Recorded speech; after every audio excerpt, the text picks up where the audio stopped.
Monsieur Huer, bonjour, merci de nous Bonjour. recevoir dans vos bureaux. Donc vous êtes DSI du groupe Rexel. Est-ce que vous pouvez nous présenter un peu l'activité de l'entreprise de Rexel pour qu'on comprenne en fait les problématiques et l'impact de ces problématiques sur la manière dont vous gérez votre data center? Bien sûr.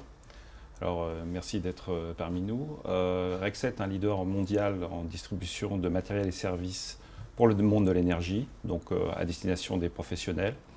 C'est une entreprise éminemment internationale, avec son siège à Paris, mais qui est représentée dans 38 pays et qui occupe à peu près 30 000 collaborateurs pour un chiffre d'affaires de 13 milliards d'euros en 2014. Notre problématique ou nos enjeux métiers sont relativement simples à comprendre. Nous sommes dans la distribution, nous avons une clientèle professionnelle qui est de plus en plus exigeante.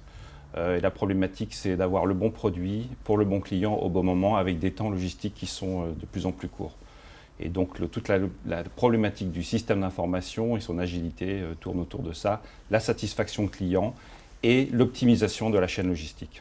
Donc, quelles sont les évolutions métiers que vous observez dans votre entreprise et comment gérez-vous l'agilité de votre data center pour répondre à ces évolutions, ces nouveaux besoins? Alors, comme tous les distributeurs, on observe le phénomène suivant, c'est que les clients ont un niveau d'exigence en termes d'acquisition, en termes de contact avec l'entreprise de plus en plus élevé, et notamment au travers de plusieurs canaux, ce qu'on appelle la distribution ou l'expérience client multicanal, que ce soit le téléphone, l'Internet, la visite en agence. Et nos clients espèrent avoir une expérience qui soit homogène et commune, quel que soit le mode de communication. Donc on voit que ça a un impact assez important sur le système d'information au sens large. Ça s'inscrit dans la logique globale de transformation digitale, qui ne s'arrête pas d'ailleurs à la notion de multicanal, mais aussi sur notre capacité de fournir à nos clients des services numériques. D'offrir à nos installateurs, par exemple, des solutions, des applications qui leur permettent de gérer leur chantier. Donc tout ça a un impact très important sur le système d'information et donc sur les infrastructures, le data center étant un élément important et capital du data center. À quoi ressemblera votre data center de demain? Alors le data center de demain, d'abord ça ne sera pas mon data center, ça sera probablement un data center, probablement pas avec ou quasiment pas d'assets physiques au sein de l'entreprise. Il sera totalement virtualisé. Il y a des concepts intéressants, ce que l'on appelle en anglais Software Defined Data Center, qui montrent bien qu'aujourd'hui, la capacité de virtualisation du réseau, du stockage et des capacités de calcul vont pouvoir encore être virtualisées à un niveau encore supérieur, où un DSI, ou du moins ses équipes techniques, pourront utiliser, grâce à des consoles de virtualisation, des ressources qui pourront se situer dans différents clouds, que ces clouds soient privés, que ces clouds soient publics, et en fonction des besoins et de la criticité des opérations, pouvoir passer de l'un à l'autre avec des consoles de management assez simples.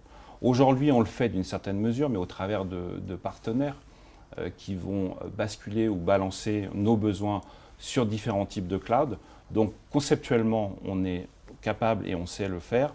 Il manque encore des outils et peut-être la normalisation pour pouvoir basculer facilement des composants d'un cloud vers un autre. Mais je crois que le rôle du DSI va être plus un rôle de capacité d'assembler, on va dire, des ressources composites qui viennent de différentes sources, plutôt que de gérer des équipes techniques qui elles-mêmes gèrent des ressources physiques. Vous m'avez parlé de l'approche Software Defined Data Center. Dans quelle mesure cette approche vous permet d'être plus agile?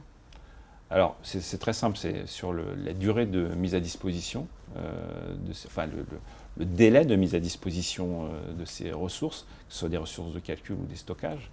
On n'est plus dans le modèle historique de mise à disposition de ressources où il fallait acheter des serveurs, de la capacité de stockage, le configurer, le mettre à disposition des métiers ou des applicatifs métiers. Donc aujourd'hui, on peut, grâce à la virtualisation, obtenir des ressources en l'espace de quelques minutes.